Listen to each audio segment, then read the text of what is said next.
Жан Кармабековна, ошондо бүгүнкү күндө бизде айылда, шаарларда партийный система менен, айылдарда кандай система менен шайлоо өтүп атат? Айылдарда көп мандаттуу округдар түзүлүп, мажоритардык система, шайлоо өткөрүлүп Ошондо атат. айылдарда бир депутат кеткенде квоталар сакталат да, туурабы? Ооба, квоталар сакталат. Аялдар боюнчабы квоталар? Аялдар боюнча квоталар сакталат. Эгер айылдарда депутат кетсе, кайра шайлоо болобу? Жок, айылдарда кийинки талапкер депутат болуп катталат. Эми келечектеги шайлоону ойлонсок да, партийный система боюнча сөз болуп атат, анан мажоритардык азыркы бир мандаты жөнүндө сөз кылгандачы, менин угушумча, эми бул саясатчылардын арасында болгон да сөз, ошол пландаштырылып атат, каралып атат деп да угуп калдык да. Бир округтан 3 кандидат чыкса, ошонун 3-үчүсү айымдар болсо, анан кайра шайлоо уюштурбай, айылдарда деле бир мандаттуу ошол округтан мажоритар система менен шайлангандар кетсе, ордунда кийинки добуш алгандарды алып келсек кандай болот? Мамлекетти чыгымга дуушар кылбай да. Ушул варианттарды караштырдыңар беле?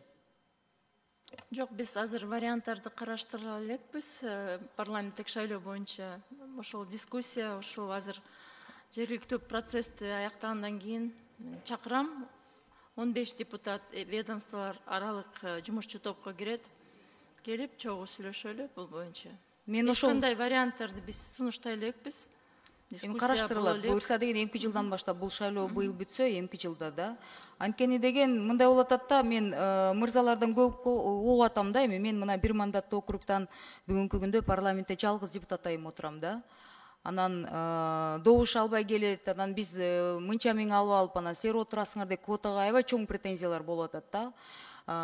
Кийин эгер ушундай мырзаларыбыздан суроо болбош үчүн, эгер жанакындай бир ар кайсы варианттарды караштырсаңар, анан округтан дагы 2 мырза, 3-үчүсү айым кылып вариант катары караштырылса мүмкүн. Мен сунуштайт элем да. Такыр эле жатып алып баары бир депутат болом деп, ошондой бир мындай негатив тенденция болбош үчүн, анан мырзаларыбыздан да сөз тийбеш үчүн, может быть, какой-то 1% бир порогту коебуз да. Ошондо дагы айымдардын эң кыйыны, күчтүүсү, реально активдүүсү келет.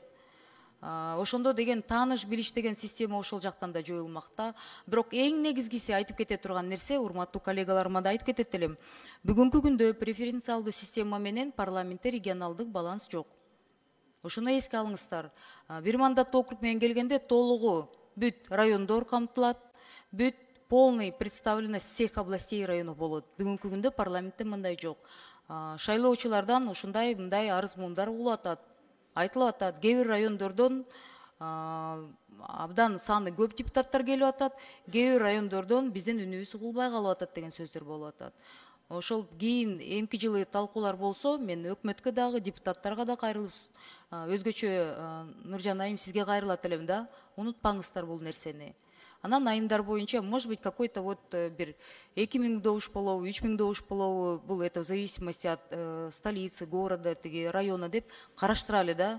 Аялдарга дагы мында бизге көп претензия болбош керек да. Биз да активдүүбүз, арабызда да кыйын айымдар да, профессионалдар көп деп мен ишенем да. Ошол айымдар парламентке буйрса келет деп.